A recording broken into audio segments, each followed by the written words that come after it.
You want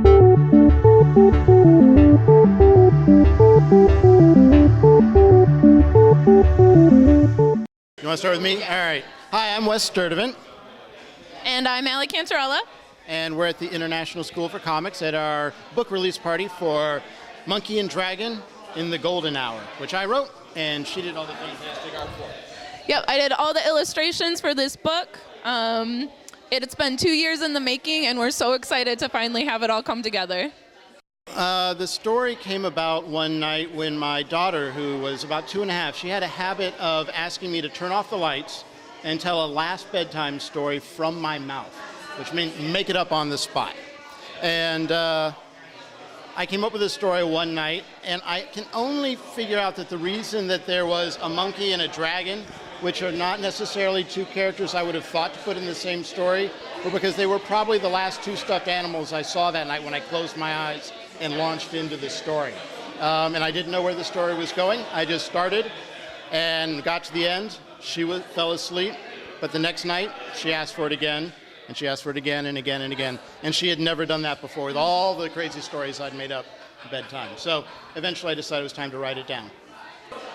I think that one of the reasons why the story stuck with me after just telling it to my daughter was because the characters really grew on me in ways that I didn't expect. I love the fact that the dragon, she's so self-assured and confident in herself, and that monkey is too. So we have two sort of strong, self-assured characters who end up finding each other and bonding, and I think that that's something unique. So I think too often there's a weak character or a character's trying to overcome another character. We don't have that in this, and I love that. It's two strong characters who by being themselves find each other and become a unique duo. Yeah.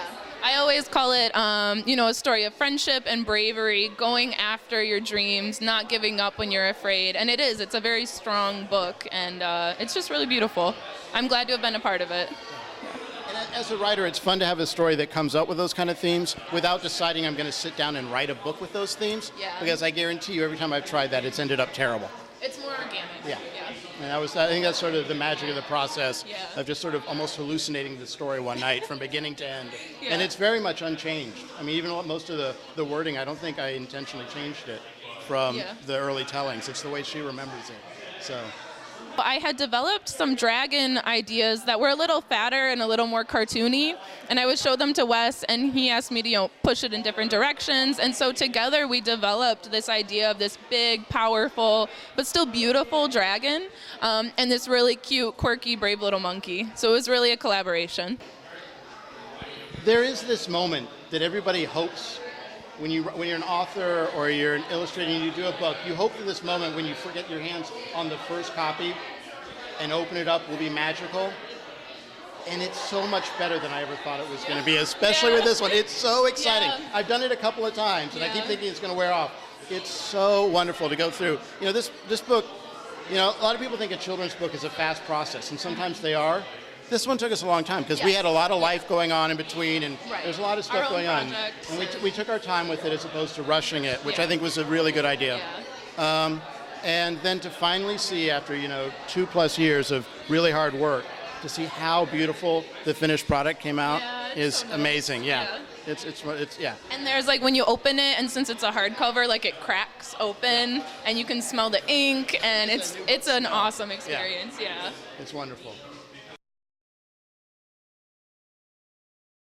Best way right now is to go to storyandmedia.net or to go to the Wet Stain when they get a hold through you, right? Yeah. So wetstain.com.